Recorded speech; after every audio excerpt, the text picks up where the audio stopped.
Hello friends, welcome back Sitharvak channel நண்பர்களே. எனக்கு இந்த வீடியோவில் பார்த்தீங்கன்னு வச்சுக்கோங்களேன், மிக மிக முக்கியமான ஒரு தினசரி ஒரு விஷயத்தை தான் இந்த வீடியோவில் சொல்ல போகிறேன். அது என்னன்னு கேட்குறீங்களா? வரக்கூடிய இந்த மகாலயபட்சமானது ஆரம்பமாக போகுது. இந்த மகாலயபட்சம் ஆரம்பமாகிறதுனால ஒவ்வொரு ராசிக்காரங்களுக்கும் தலைவிதி மாறும். அப்படி மாறக்கூடிய தலைவிதியை அந்தந்த ராசிக்காரங்க தெரிஞ்சு பயனடையணுங்கிறதுக்காக ஒவ்வொரு ராசிக்காரங்களுக்கும் மகாலயபட்சத்தை பற்றி ஷேர் பண்ணிகிட்ருக்கேன். அதில் இன்றைக்கி இந்த வீடியோவில் ரிஷப ராசிக்காரங்களுக்கு ஷேர் பண்ண போகிறேன். ரிஷப ராசிக்காரங்க வீடியோ பார்த்துட்ருக்குறவங்க வீடியோ ஸ்கிப் பண்ணாமல் பாருங்கள். உங்கள் ராசிக்கு என்ன மாதிரியான மாற்றம் அப்படிங்கிறத தெளிவாக இந்த வீடியோவில் தெரிஞ்சுக்குங்க. மகாலயபட்சம் அப்படிங்கிறது புரட்டாசி மாதத்தில் வரக்கூடிய ஒரு பட்சங்க. இந்த பட்சங்கிறது சாதாரணமாக வரக்கூடிய பட்சம் கிடையாது. இருக்கிறதுலே முன்னோர்களுடைய ஆசீர்வாதம் பெறுவதற்கு ஈஸியான ஒரு நாட்கள்னால் அது இந்த மகாலயபட்ச நாட்களை சொல்லலாம். நம்மள நிறைய பேருக்கு இந்த மகாலயபட்சத்தை பற்றி தெரியறதில்ல. அதனால தான் இது ஒரு சாதாரணது அப்படின்னு நாம் விட்டுடுறோம். ஆனால் முன்னோர்களை எப்படி அமாவாசையில் வழிபாடுது சிறப்போ அதை விட பல மடங்கு சிறப்பு மகாலயபட்சத்தில் வழிபாடு செய்கிறது. மகாலயபட்சனாவே ஒரு சாதாரண பட்சம் கிடையாது. அது ஒரு பயங்கரமான பட்சமாக கருதப்படுது. மகாலயபட்சத்தில் ஒவ்வொருவருமே அவங்கவுங்க கடமைகளை கரெக்டாக செய்யும்போது அவங்கவுங்களுக்கு உண்டான பலன் அபரிவிதமாக கிடைக்கும். அந்த வகையில் இப்போ மகாலயபட்சம் ஆரம்பமாகிறதுனால ரிஷபராசிக்காரங்களுக்கு என்ன மாதிரியான பலன் கிடைக்கும், நீங்கள் என்ன மாதிரி நடந்துக்கணும் அப்படிங்கிறத தான் இப்போ இந்த வீடியோவில் ஷேர் பண்ண போகிறேன். ரிஷபராசிக்காரங்க நீங்கள் வீடியோ பார்த்துட்ருக்குறவங்க கண்டிப்பாக வீடியோ ஸ்கிப் பண்ணாமல் பாருங்கள். உங்கள் ராசிக்கு இனி என்ன நடக்கும் அப்படிங்கிறத தெளிவாக இந்த வீடியோவில் தெரிஞ்சுக்குங்க. உங்கள் ராசிக்கு இந்த மகாலயபட்சம் அதிர்ஷ்டமா ஆபத்தா அப்படிங்கிறத உங்களுக்கு கிளியராக இந்த வீடியோவில் ஷேர் பண்ணுறேன்.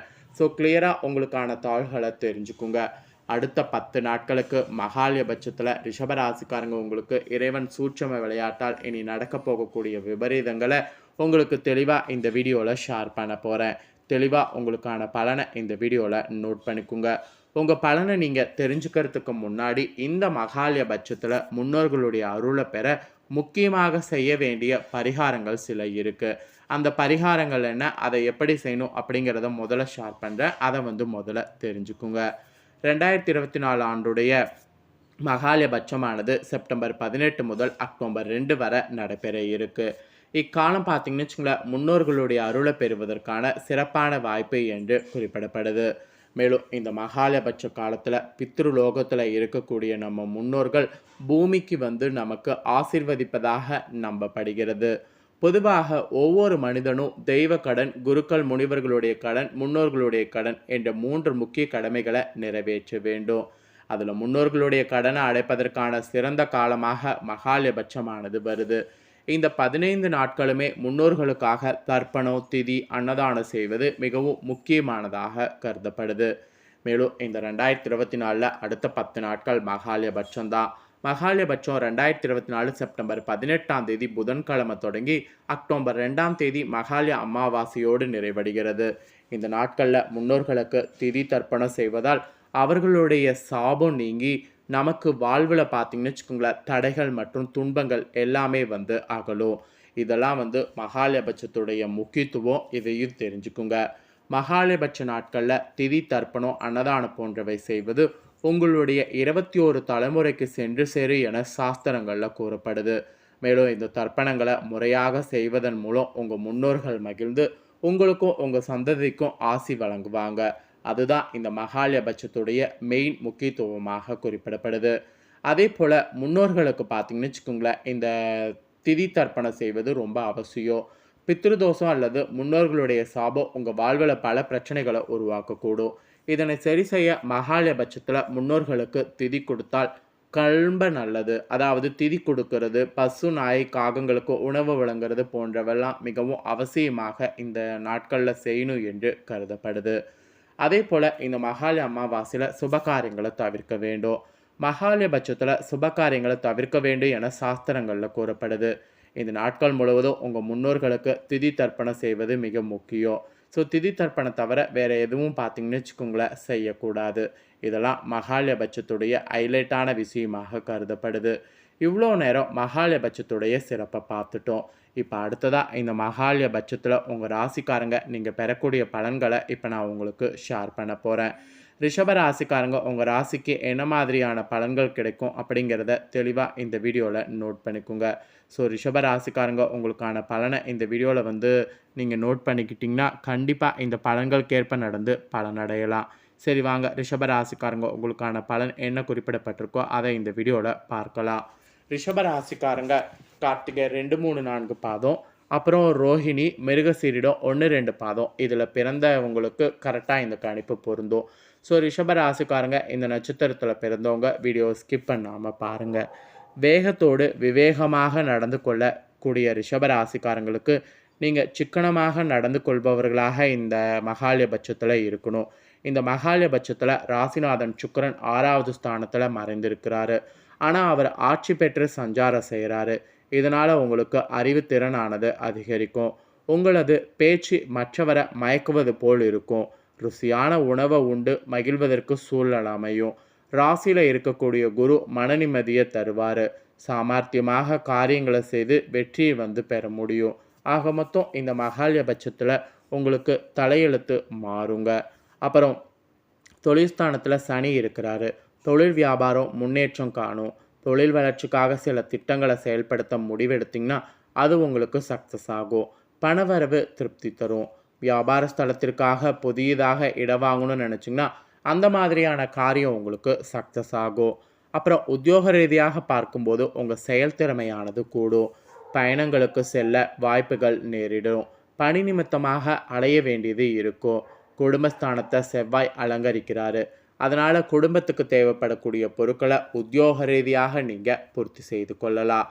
அப்புறம் குடும்பத்தில் சிறிது நிம்மதி குறைவு ஏற்படும். எனவே கொஞ்சம் வாக்குவன்மையில் கவனமாக இருக்கணும்னு சொல்லப்பட்டிருக்கு. சுற்றத்தினருடைய வருகை இருக்கும். கணவன் மனைவிக்கு இடையே சிறிது பிணக்கு வரலாம். பிள்ளைகள் மூலம் மனமகிழ்ச்சி ஏற்படும். குடும்ப வருமானம் பார்த்திக்கிட்டு உங்களுக்கு அதிகரிக்கும். வீட்டிற்கு தேவையான பொருட்களை வாங்கி மகிழலாம். உறவினர்கள் நண்பர்கள் மூலம் ஆதாயம் பெற முடியும். பெண்களுக்கு இந்த மகாலயபட்சத்தில் அறிவுத்திறன் அதிகரிக்கும். இனிமையான வார்த்தைகளால் சிக்கலான காரியத்தை கூட எளிதாக செய்து முடிக்க முடியும். ஆக மொத்தம் இந்த மகாலயபட்சத்தில் எளிமையாக எல்லாமே இருக்கும் என்று குறிப்பிடப்பட்டிருக்கு. அப்புறம் கலைத்துறையில் இருக்கிறவங்களுக்கு பணவரவு தாராளமாக இருக்கும். அப்புறம் நீங்கள் எடுக்கக்கூடிய முடிவு செயல்படுத்தும் முன்னாடி ஒரு முறைக்கு 2 முறை ஆலோசிக்கிறது நல்லது. எந்த ஒரு காரியத்திலும் அவசர முடிவு எடுக்க வேண்டாம். அந்த மாதிரி எடுக்கிறது உங்களுக்கு பெரிய இழப்பை சந்திக்கிற மாதிரி இருக்கும். வீண் வாக்குவாதங்களால் பகையை வளர்த்து கொள்ளாமல் பொறுமையோடு இருக்கிறது ரொம்ப நல்லது என்று குறிப்பிடப்பட்டிருக்கு. அப்புறம் அரசியல் துறையில் இருக்கிறவங்களுக்கு வீண் அலைச்சலுக்கு பிறகு எந்த ஒரு காரியமும் நடந்து முடியும். வேலை தொடர்பாக அலைய வேண்டியது இருக்கும். வரவேண்டிய பாக்கிகள்லாம் தாமதமாக வந்து சேரும். மாணவர்களுக்கு கூட இந்த மகாலயபட்சத்தில் கல்வியில் முன்னேற்றமானது உண்டாகும். எதிர்காலத்தில் கருத்தில் கொண்டு சில திட்டங்களை இந்த மகாலயபட்சத்தில் ஆலோசிக்கிறது நல்லது. இல்லைனா பெரிய இழப்பு நீங்கள் சந்திக்க வேண்டியதாக இருக்கும். ஆக மொத்தம் இந்த மகாலயபட்சத்தில் ரிஷபராசியில் பிறந்தவங்களுக்கு இந்த மாதிரியான பலன்கள் கிடைக்கும் என்று உங்களுக்கான பலன்களானது தெளிவாக இந்த வீடியோவில் குறிப்பிடப்பட்டிருக்கு. குறிப்பிடப்பட்ட பலனை தெளிவாக இந்த வீடியோவில் எக்ஸ்பிளைன் பண்ணிட்டேன். எக்ஸ்பிளைன் பண்ணதை தெரிஞ்சிருப்பீங்க. ஸோ தெரிஞ்சதுக்கேற்ப நடந்து பலன் பெறுங்க. ஸோ இந்த மகாலயபட்ச டைமில் நீங்கள் ஒரு வெள்ளிக்கிழமை வந்து இந்த ஒரு பரிகாரம் வந்து பண்ணணும். அதாவது சிவன் கோவிலுக்கு சென்று சிவன் கோவிலை வலம் வரணும். இதை நீங்கள் பண்ணும்போது உங்களுக்கு கண்டிப்பாக நிறைய நன்மைகளானது உண்டாகும். உங்களுக்கு அதிர்ஷ்ட கிழமைன்னு பார்த்தீங்கன்னா இந்த மகாலயபட்ச டைமில் ஞாயிறு, திங்கள், வியாழனும் இருக்குது. இந்த 3 நாட்களுமே அதிர்ஷ்ட தினங்கள் தான். இந்த 3 நாட்களுமே உங்களுக்கு என்ன காரியம் நீங்கள் செய்யணும்னு நினைக்கிறீங்களோ அந்த காரியத்தை வந்து செய்யலாம். அப்படி நீங்கள் செய்யும்போது அந்த காரியம் உங்களுக்கு சக்ஸஸ் ஆகும். ஸோ மகாலயபட்சத்தில் இந்த மாதிரி உங்களுக்கு அதிர்ஷ்ட நாட்கள் பரிகாரம் எல்லாமே சொல்லப்பட்டிருக்கு.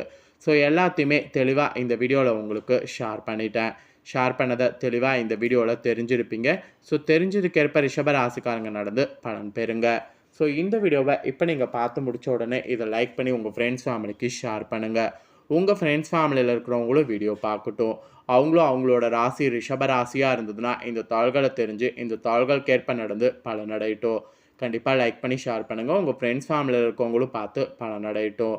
மேலும் இதே போல் புதிய அப்டேட்டான நிறைய வீடியோ நம்ம சேனலில் போடப்படும். அதை எல்லாத்தையுமே உடனுக்குடனே தெரிந்து கொள்ள மறக்காமல் நம்ம சேனலை சப்ஸ்கிரைப் பண்ணுங்கள். கூட பெல் பண்ண ப்ரெஸ் பண்ணுங்கள்.